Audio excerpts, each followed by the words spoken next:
Nobody? Yeah, that's pretty fair. All right, hello everyone, and welcome into The Drive, brought to you by Next Home Experience, the market leader. Get looked and get sold with Next Home Experience. Mark, that was 4.5 minutes of Red Sox. Hey, 4 straight series sweeps. We keep tacking on a minute per sweep. 13 in a row. They're now 2 wins away.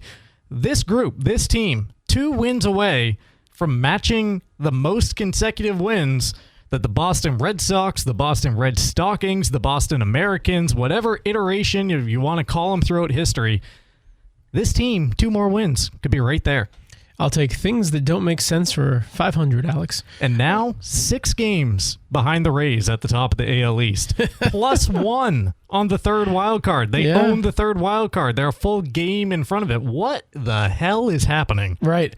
We'll break it all down. We've got our drive poll coming up. We're going to talk some college football. We'll also have Chris Cotillo in the second hour of the show of MassLive.com.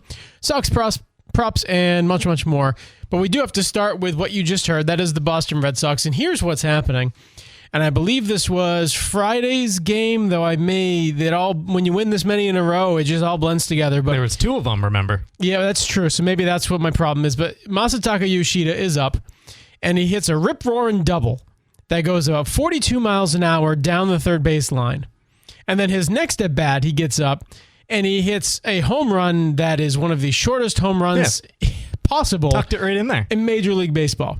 And so back-to-back at-bats. I believe that was game 1, the 10-0 win. You can't get any luckier, any more fortunate than that. And boy, that's what the Red Sox have right now. They have fortune favors I don't know about the that. Red Sox. You could have made that case going into the break because, I mean, the White Sox are better. They're still leading the Central. They're one of, the teams with the 3 best records in the American League. It's the Yankees, the Rays, and the Chicago White Sox third. Coincidentally, the Red Sox 10-0 against those 3 teams over the last month when they owned the best record in baseball. Right. But now, Tampa Bay was playing as well as anybody in the league. They were the class of the American League. They came in, and the Red Sox buzzsawed them. I mean, there was one close game there, 7-6. There were a couple of close ones because the second game Friday was, 5-3, the final, and then Saturday, 7-6, when they had to come back on numerous occasions, including the 4 runs in the 7th inning. But starting tonight, Baltimore, you look at the record and you think 49-51, chance for the Red Sox to keep it going. Well, Baltimore's won 7 in a row, so I don't think that you can say that they're necessarily just getting lucky here. They're doing the work. They're putting it in. They're actually scoring runs. The pitching has still been as incredible as it's been all year. It's just they're not this good. They're not as bad as they were in the first 70. Where do they fall in between? That's what we need to figure out in the next 64 games that remain. The luck is more relevant to the Yoshida double, and this certain individual things that have happened in this streak, and there's been a lot of them, and there's going to be when you win 13 in a row that inevitably add up to like a holy crap, as you said, what the hell is happening? And that's what's happening right now with the Boston Red Sox. They are winning games, sometimes in dramatic fashion, oftentimes, as you said, a buzzsaw.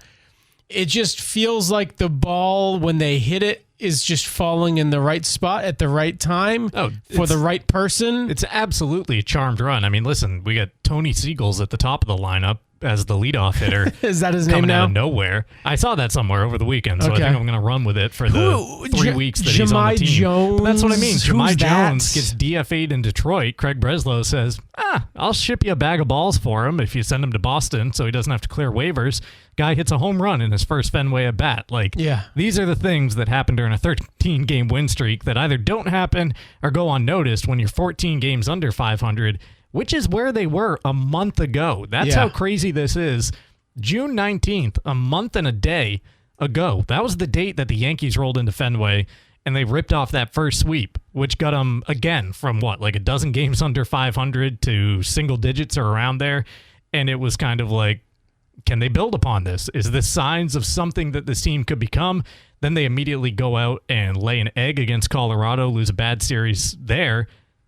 Since then, it's been all winning. Yeah, it's all really winning. Really remarkable. And certainly people are excited. Everywhere I go, I hear people saying things about, you got plenty to talk about now. Yeah, we do. Just today. I'm thankful for it. Good friend Tim Throckmorton of the show was at the gym, and he stopped me to say, you guys got a lot to talk about now, right? And then he was kind of laying out, like, how is this happening? And we didn't, I mean, I didn't stay too long, but the answers are kind of like great pitching and not much more makes sense beyond that. Yeah. It's a bizarre series of events that's happening to create this win streak that will eventually come to a halt, but they're in the playoffs, and that is crazy. And I guess at this point, like, there's two ways you can approach this. You can be bitter and angry and say they shouldn't be doing this and this team doesn't deserve to be doing this and therefore it's going to make me upset. Or you're going to say, listen, ownership sucks, and separate the art from the artist, right? We talk about that with, like, say, Michael Jackson, for instance. Like, sure. you listen to the music, I enjoy the music, I don't enjoy the person. And in this case, I enjoy the winning. I enjoy the team, frankly. Like, Wilson Contreras is a very fun player to watch, very emotional. I've always said Ceddanne Rafaela, one of my favorites on, like, of the last 5 years or so. Like, I've always enjoyed watching him since his days in Portland. It's fun to watch when they're winning. Right, but I'm always going to, in the back of my head, say, yeah, but this ownership group still sucks. This team is still very not right in terms of what it should be. And all of those things can be true, and I can still go out there and enjoy watching Red Sox baseball. And frankly, that's the best maybe that we can hope for. Yeah, you got to be able to separate the two things a little bit. You got to be able to compartmentalize, because I enjoy getting swept up in a 13-game win streak and the fun and excitement. You do have a little more pep in your voice. I can hear it. It wasn't there for 3 months. This is a team awful. that I thought was going to win 90 games, that was going to contend for the pennant. I had big expectations. I didn't expect them to come out of the gate and be the second worst Red Sox team since 1967 through 70 games. That's how bad it was. And you can say that we stood up here or sat up here and were critical of them or crapping on them for 3 months. We were just relaying their actions. That's all we were doing. Sonny Gray said the same thing a month ago. He said, we stink. We're not a good baseball team. You know what he said now?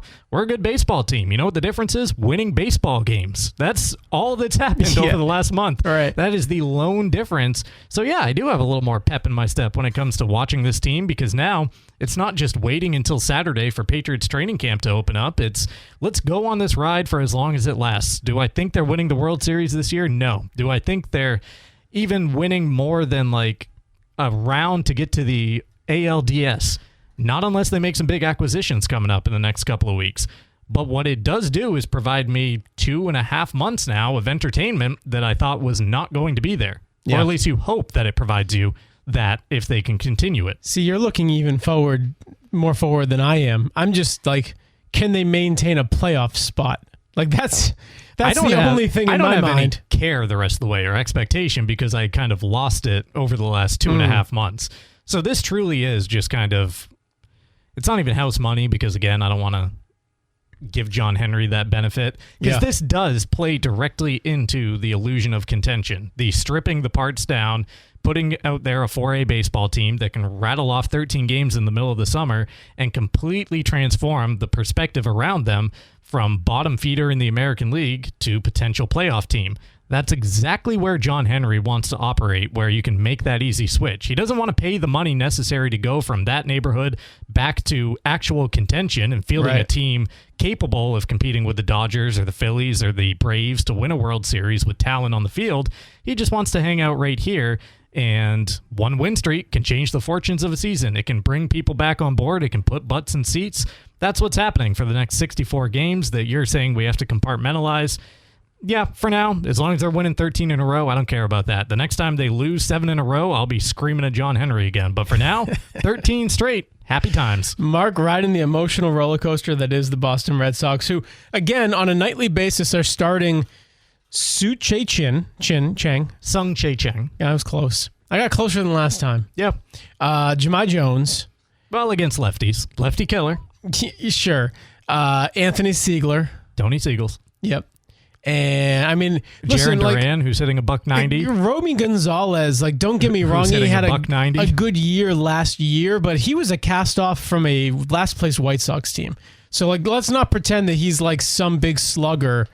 Like, he kind of, I mean, he hit over 300 for 70, 80, 90 games last year. Like, he showed to be a productive player. He certainly at this point has more as far as on the resume than Anthony Siegler, than all the other guys who they're making it work with. Andrew Monasterio. That's kind of my point. Chang at shortstop. Yeah, I know. So that's Carlos why Narvaez, who got his 6th and 7th RBIs over the weekend, guys. I think he's up to double digits now because he hit a home run. He had 9 at one point that I saw, so I don't know if he added to it. He hit the home run on Friday. That gave him number 6, and then he had a bloop that gave him number 7 in that game. I think the first game on Friday. Whether or not he had a couple... up to 9. Yeah. I was going to say, he's not at double digits yet. 200, 3 homers, 9 RBI. Like, this is what we're saying. Like, enjoy it and just... Hey, but you pair that with Connor Wong, who's hitting 288 with 1 homer, and all of a sudden that average, you're up into the 2 teens, maybe even 220s. Masataka Yoshida, who's hitting 42 mile an hour doubles. That's the slowest double this season for sure. I would love to look back through baseball history to see how many doubles went out off the bat at 42 miles an hour. So you know what, Craig Breslow? I said it last week from that random soccer rant that we heard of English pundits after they bowed out of the World Cup, that I was going to start ripping off terms and phrases from that. Be brave, Craig. Be brave, because your job is on the line, and now is the chance to capitalize on it. This team has momentum behind it. I'm not saying you have to go out there and sell the farm for... I don't even know who's out there as far as the top hitter, because Tariq Skubal is just the name that's out there, but the Red Sox don't need him, obviously. Certainly not. Go out there, get a little uncomfortable. Go get me Zach Neto from the Angels. Go get me a player that will actually make a difference, that will actually contribute to driving in more runs, either at the top or in the middle of the lineup, and then I'll feel a little better. I'll look around the state of the American League and see that, as we already mentioned, they're 10-0 against the 3 best teams over the last month, and they're one of 3 teams over 500 in the wild card chase. It's crazy how bad the competition is. Yeah. Here's a fun one. Mike Trout. Like, give him his final playoff redemption. Let him help the Red Sox on a playoff push. He's having one of the better seasons he's had in a while. He is not. This is the weirdest. Baseball is desperate to he's off good, Mike Mark. Trout again. Mark, he's good. He's not. He's hitting 230. Yeah, well, that's in Major League Baseball today. That's he's hitting good. 230 with like 18 home runs, and they were actually saying, they being people going around the All-Star game, like Eduardo Perez. I heard him say Mike Trout is back to dominating this year. I'm sure his OBP is like 390. Yeah, because he walks a ton. Yep. That's fantastic. He's hitting 230 with 17 or 18 home runs. Don't tell me that this guy is back to being the player of a generation. 18 home runs. It didn't happen. It didn't hold up. His body fell apart on him. His on-base percentage is 390, 8 stolen bases, 14 doubles. Again, those are not good numbers. If you put those on the Red Sox, he's immediately... their second best hitter after Wilson. Caleb Durbin hits that many doubles in a 2-week span. Look up how many doubles Caleb Durbin has this year compared to Mike Trout, and we're gonna look at Mike Trout's numbers in a different way.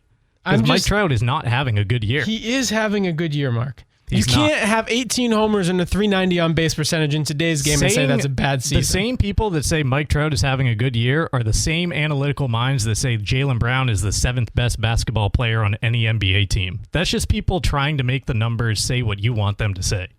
Caleb Durbin has 18 doubles, so pretty comparable. 4 more, baby. But he has 9 less home runs.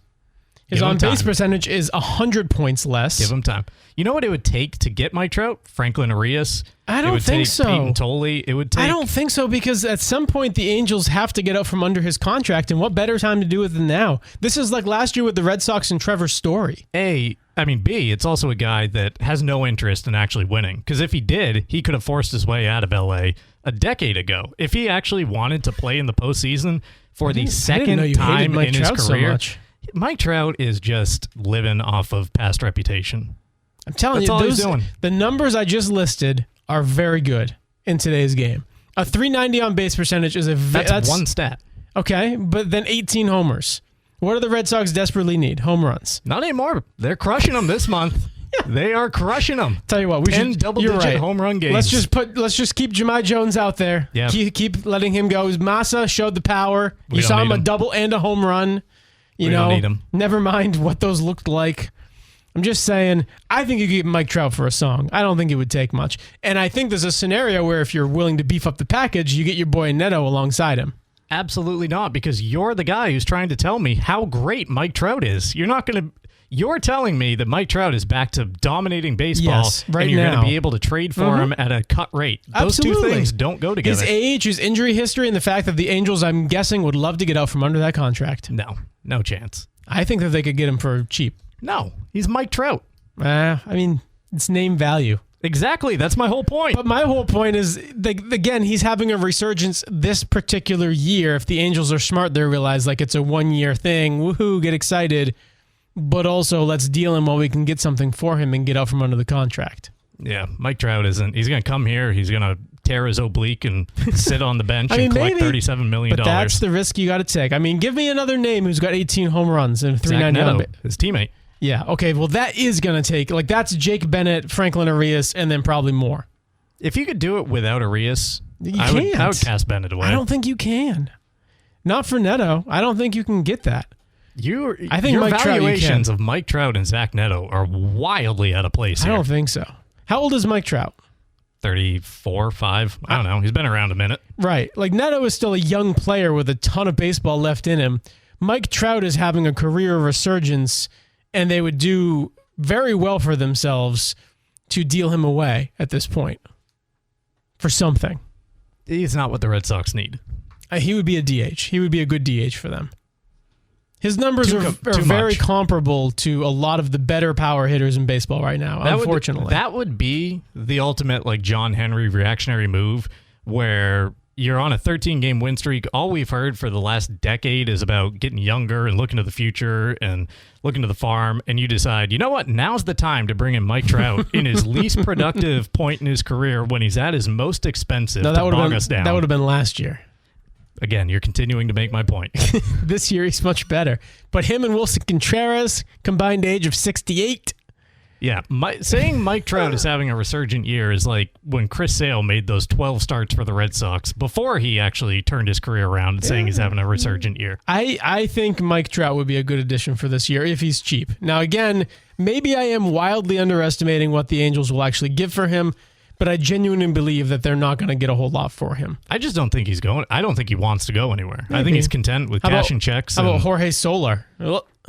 No, because again, like that's the issue with thinking that the Red Sox are going to make dramatic improvements at the deadline. You have to look at who they would be getting those improvements from. Yeah. They're all very, very bad teams that will be trying to fleece you at every turn. Yeah. There's not a lot of good options out there. Personally, I think Isaac Paredes would be the guy. Like he can play all the infield spots, second base, he can play there.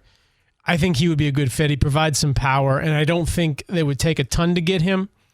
Obviously, you'd love to have Jeremy Pena as well, but the injury history of Jeremy Pena leaves me a little concerned. Yeah, plus the need for a contract. Yes, well, that too. You don't need to do that with Paredes. Anyway, we're in the Greenway Equipment Sales Studios, your locally owned John Deere dealer. See the Smith Brothers in Bangor and Ellsworth because nothing runs like a Deere.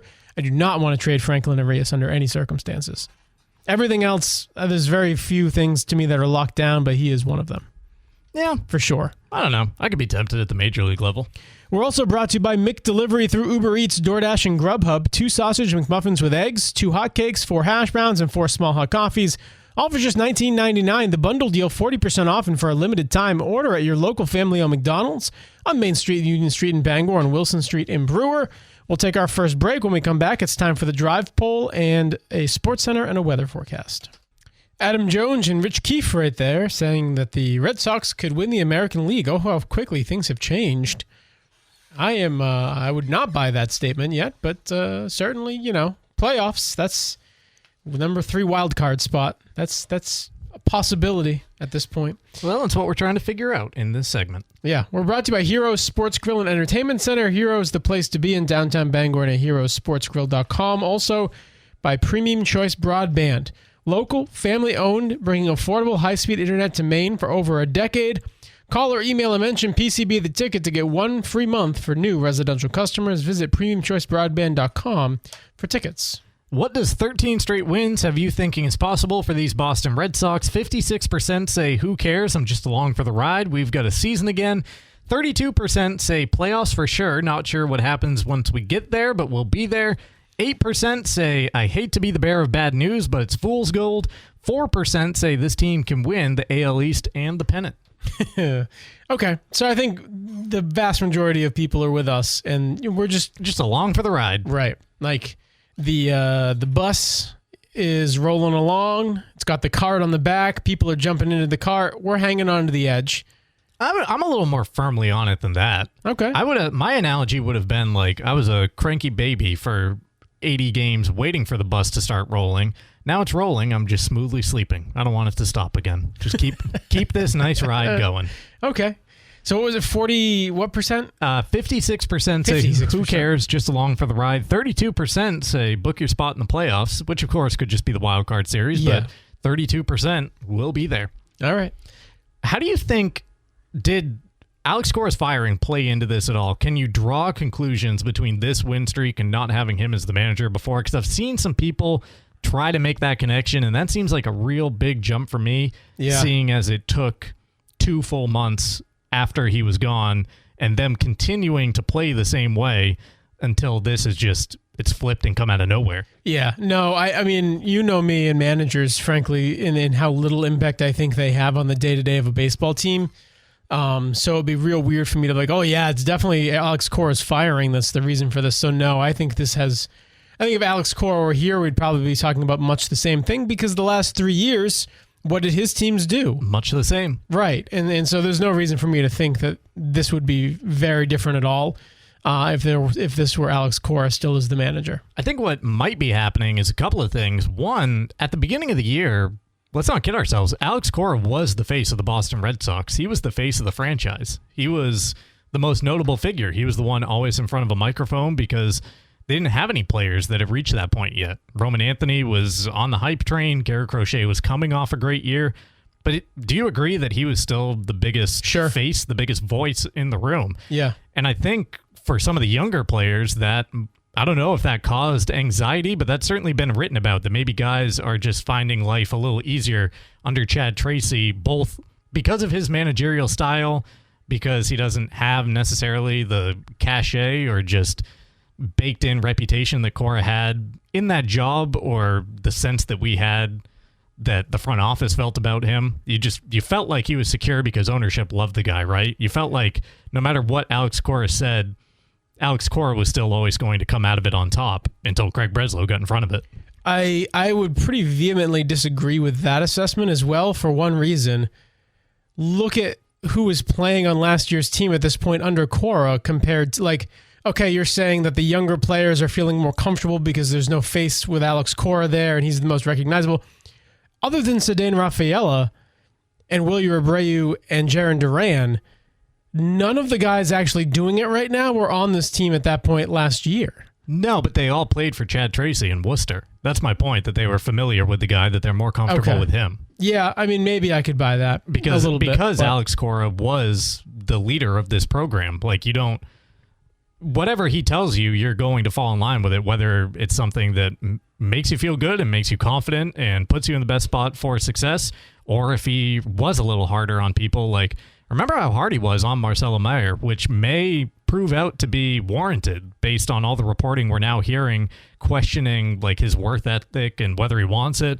Or it could be the other side of it, where he just kind of set him up for a year of failure by being hard on him, by pushing the wrong buttons. And I just think that he had more of an edge, which on a younger team, Chad Tracy's blunt edge might be the better approach for them. Yeah, it may be the case that's true. And a lot more synergy between management and the front office now, because, Chad Tracy is doing what they're telling him to do. And Cora and Breslow were butting heads. So, that would be the only way that I could say, yeah, maybe it's working out better now than when it was with Cora, but I'm not going to say this win streak is happening because they fired the manager. No, I think this win streak is happening because they've got some mojo and they've got some confidence and they've got an attitude. And I think if we're being honest about where that comes from, it's to me, it's Wilson Contreras.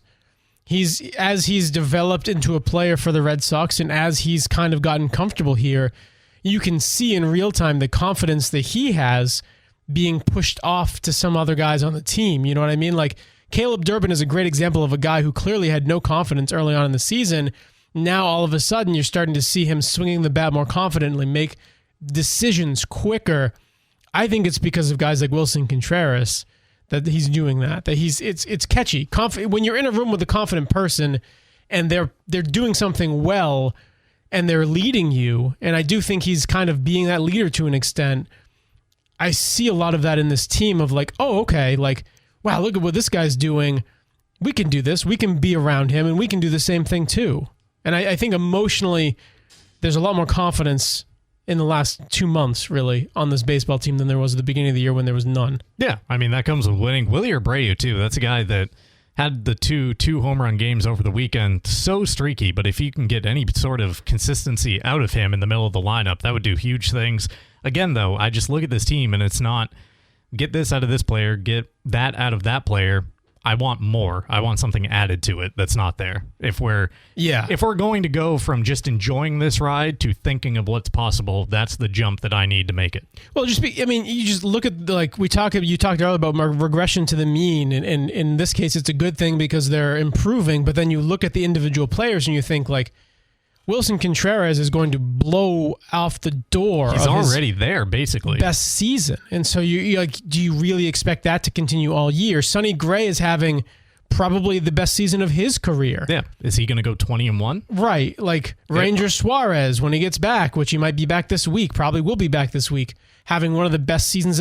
Like all of these guys all of a sudden are putting together career years, and it makes you wonder, like, can they all maintain this? And if they can't, well, then that's a problem, right? Like, look at Mickey Gasper. He was lighting the world on fire for 2 weeks, and now he's in AAA again. Like, the Tony Sieglers of the world, they're just probably not long for doing this. That's why Craig needs to be brave. Yeah. That's why he's got to go out there and add. Like Mike Trout. No, don't be that brave. Brought to you by Bangor Mall Cinema, Greater Bangor's favorite hometown theater for over 40 years. Bangor Mall Cinema, luxury recliners and upgraded food menu. Find showtimes, reserve your seat at yourneighborhoodtheater.com. I did see, and I don't know if this is just strictly speculation or if there's something behind it, but there was talk of the Blue Jays shopping Vladimir Guerrero Jr. He's having a pretty bad year for him. Yeah, no thanks. Because he still doesn't have his contract, right? Or no, did he sign it? He signed a massive deal with them. Then I want him even less. See, I don't know, because like history suggests he's such a good player. And even now, like the other day, he had a 0-for-4 game where he hit each ball 105 miles an hour. Like, that just speaks to bad luck. And I think he's never going to be the 40 home run guy that maybe people expected. But I still think there's a ton of value in a guy like him. Now, the problem is, again, like he's a first baseman, and your first base position is pretty well set because of Wilson Contreras. And he's in the division. They're going to try to rob you blind. Yeah. So it would be, I don't know how you would make it work, but if you had said this year last time, like, we're going to trade for Vladimir Guerrero Jr., we would lose our minds. I would have been all over it. So I don't want to take a half season and all of a sudden make that the new Vlad. Like, I think it's there. It's 2 half seasons, though, because he got off to the same start last year. He just came out of it. Yeah, I think he's going to come out of it this time, too. But I did see that they were at least considering shopping him because they're not having a great season. He's not having a great season, and he did sign that massive deal. That'd be interesting to see them immediately switch that, though. Also brought to you by Casella. Good pay, good people, good life. Find your place at powerofhardwork.com. The big name I keep seeing is Hunter Goodman of the Rockies, catcher, outfielder. If you can make that happen, see a Franklin Arias. 3 homers in a game over the weekend to get to 30 on the season. You park that behind the plate at Fenway, number 3 in the lineup. What's the track record of this guy, though? He had 30-plus last year. Had a great year. So he's like, this is his second consecutive good year, right? Like, he doesn't have a track record of like 5 or 6. He's just... Yeah, but do you know how young careers work? Like, he's a highly touted guy. He was expected to come up through this wave of prospects that they have. That's what I'm wondering is this a guy that is just playing over his skis, or is this sustainable? Because the numbers are just outstanding. Listen, you want to trade Rhode Island for Mike Trout here. I'll do whatever's necessary to get a guy with twice as many home runs as him this year. I was very clear that I don't want to give up much for Mike Trout. Like Jake Bennett. Give him Jake Bennett and call it a day. I would give up Arias for this guy. Really? Because the power you get behind the plate, absolutely. Yeah, look at Cal Raleigh, though. Yeah. The big dumper, 60-plus lads. Catchers, it's hard. If you're going to average 85 home runs over a 2-year span, which he's still going to do because he's got like a 10 this year, yeah, I'll take it. All right. We got to take a break. When we come back, we'll talk some college football, all kinds of things as it relates to college football next. Amen to that. Brought to you by Fat Panda Boba Tea and Market on Harlow Street in Bangor next to Goslin's Bakery. Fresh boba, snacks, ramen, their tasty Jamaican patties, and they've got a brewer location, Wilson Street next to Hannaford. Go check them out. Also brought to you by Bangor Window Shade and Drapery. Custom blinds, shades, drapery, outdoor awnings. That's Bangor Window Shade, 105 Main Street in Bangor. Paul Finebaum right there talking about Belichick and how embarrassing it has been for him at North Carolina, and I said it when he got hired there, and I will say it again now. He should have retired and rode off into the sunset with his significantly younger, are they married? Girlfriend? No. Significantly younger girlfriend, and just enjoyed the rest of his life because this never made sense. It was never going to make sense, and it looks so bad for him now. Yeah, I mean, it's so far away from the spotlight, too. You think about like how bad they were last year, and I haven't heard any sort of fanfare going into North Carolina football this year. Last year, it was a bit of a novelty to see how he would do, and they came out against TCU, had the good showing in week 1, and then nothing from there went well. And like you heard Paul Finebaum say right there, the over-under success would be considered 5 wins if they clear their over-under of 4.5. So, yeah, Bill, it's... unless they have some sort of magical Red Sox-like 13-game win streak this fall. I can't imagine it working out well. 13-game win streak would be a undefeated season. Going all the way. Yeah. When you make decisions based off bitterness, like Paul Finebaum tried to say right there, it usually doesn't turn out well for you. No, it does not. So, he should have retired. He should retire now. Like, it's not too late, Bill. No. Season hasn't started yet. Still collect. You got plenty in the bank. You can, I would hope. Pay your way out of that North Carolina contract. If not, he can let his wife be the breadwinner for a little bit. Girlfriend. Go out there and just take it easy for a while, Bill. Also in college football, SEC Commissioner Greg Sankey confirmed that there have been real conversations within his league about whether the SEC should break away from the NCAA in its response to their issues with the Protect College Sports Act. It's a bipartisan bill that's being put forth.